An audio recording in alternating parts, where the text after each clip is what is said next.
آپ دیکھ رہے ہیں تعلیم دین یوٹیوب چینل کو سبسکرائب ضرور کیجئے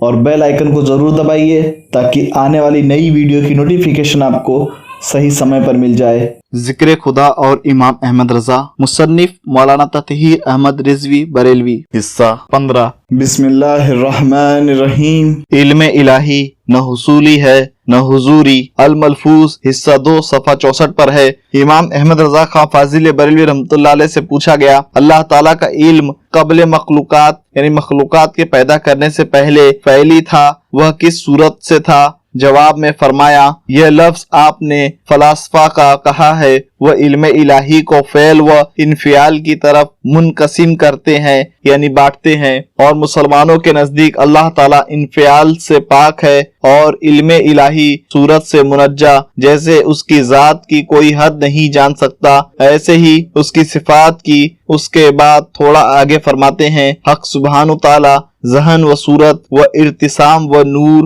غرض سب سے منزہ ہے، اس کا علم حضور معلوم کا محتاج نہیں، اس کا علم حضوری و حصولی دونوں سے منزہ یعنی پاک ہے، اس کا علم اس کی صفات قدیمہ قائمہ بالذات لازم نفس ذات ہے اور کیف سے منزہ، وہاں چون و چگوں چرا و چنا ایسا ویسا کیا کیوں اور کیسے کا دخل نہیں۔ ہم نہ اس کی ذات سے بحث کر سکتے ہیں نہ اس کی کسی صفت سے۔ حدیث پاک میں آیا ہے کہ اللہ تعالیٰ کی نعمتوں میں غور و فکر کرو، اس کی ذات میں غور و فکر نہ کرو کہ ہلاک ہو جاؤ گے۔ یہ اور اس کے بعد کی کچھ اور عبارت اہل علم کے پڑھنے کے لائق ہے۔ لوگ دیکھیں اور غور کریں کہ امام احمد رضا خان فاضل بریلوی رحمۃ اللہ علیہ بارگاہ الہی میں کیسے باادب اور میں توحید سے کیسے سرشار تھے۔ بے پناہ علم رکھنے کے باوجود بھی وہ خدا تعالیٰ کی ذات و صفات میں زیادہ غور و خوض کرنے، اس کی حقیقت و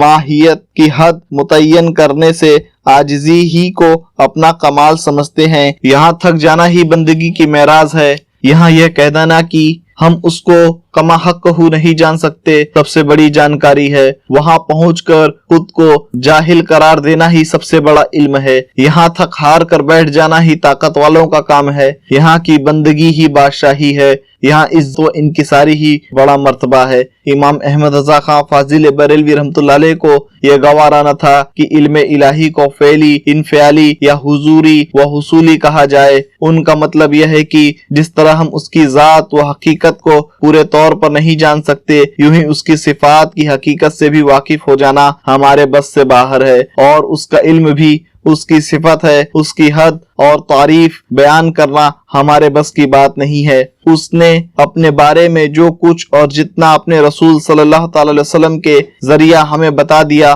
اس کو جان کر اور ایمان لا کر آگے خاموشی اختیار کرنے ہی میں بھلائی ہے، چپ رہنے میں ہی خیریت ہے۔ امام احمد رضا خان فاضل بریلوی رحمۃ اللہ علیہ کا مقصد ہے کہ علم حصولی میں جس چیز کو جانا جاتا ہے اس کی صورت ذہن و عقل میں چھپ جاتی ہے، اور اللہ تعالیٰ کی ذات پاک ہے ذہن و عقل سے، اور اس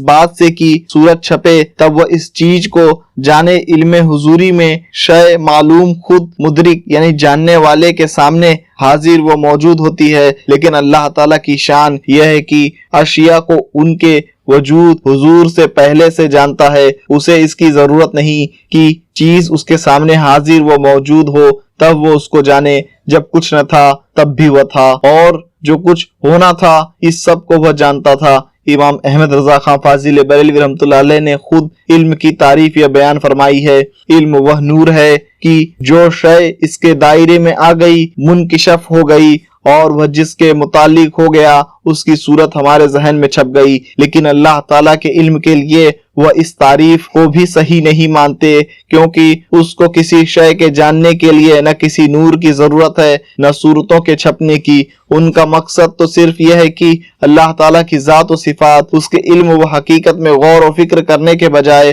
اس پر ایمان لاؤ، اس کا ذکر کرو، اس کی عبادت کرو، ہر حال میں اس کا شکر کرو۔ یہاں لاچاری ہی سمجھداری ہے۔ وہ کیا ہے، کیسا ہے، ہم کچھ نہیں جانتے۔ میں نے دیکھا ہے کہ جو لوگ کیا، کیوں اور کیسے میں لگے رہتے ہیں، یہ وہ لوگ ہیں کہ اللہ تعالیٰ کے ذکر و شکر اور اس کی عبادت میں انہیں مزہ نہیں آتا، اور اس میں